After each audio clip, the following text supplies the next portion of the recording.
Сәлем достар, бүгін мен сіздерге жұма күні пісірілетін жеті нанды дұрыссыз қалай жарты сағатта пісіру керектігін үйретемін. Оған ең бірінші ұн, тұз, разрыхитель, 100 грамм қант, 2 жұмыртқа, 180 грамм сары май және жарты литр сүт керек. Сүтімізді сковородкамызға құйып, үстіне сары майымызды салып,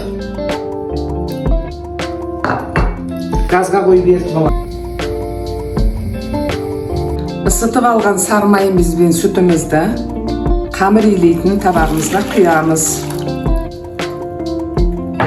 Оның үстіне 100 грамм қантымызды саламыз. 1 чай қасық тұзымызды саламыз да ерігенше араластырамыз. Кене сүтіміз суылғаннан кейін суыды. Қантымыз бен тұзымыз еріді. Енді бұған жұмыртқаны саламыз.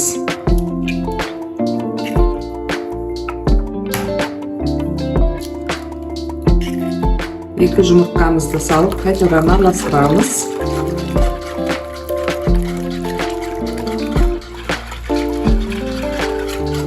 Әдемілеп араластырып, ұнымызды саламыз. Ұнымыз 600 грамм ұн. Жартысын кішкене салмай тұрамыз. Енді бұның үстіне разрыхителімізді саламыз да араластырамыз.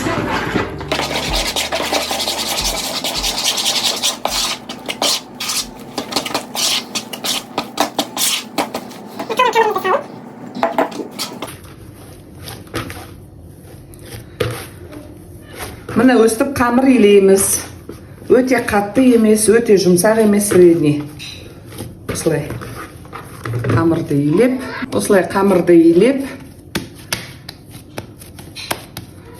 10-15 минутқа тындырып қоямыз.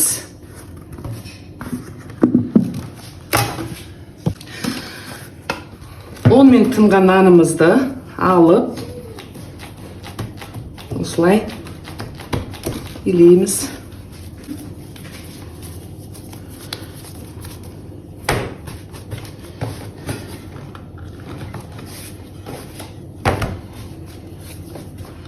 Нанымызды бөлшектейміз.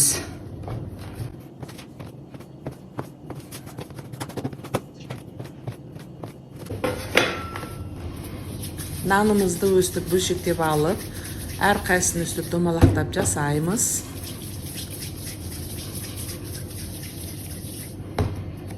Бүгін жұма күнге пісірген 7 нанымды бөлшектеген кезде 14 дана шықты. 2 жеті пісірдім.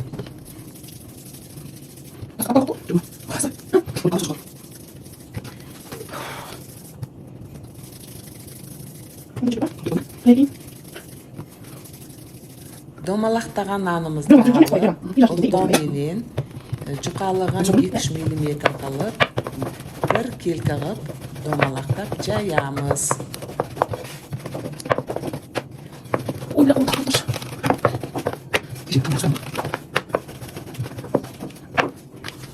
Құрметті достар, бүгінгі жұма күнгі тілеген тілектеріңіз қабыл болсын. Менің осы сіздерге ұсынып отырған 7 нанымның рецебі ұнаса, маған каналыма тіркеліп, лайк басып, комментарий жазуды ұмытпаңыздар.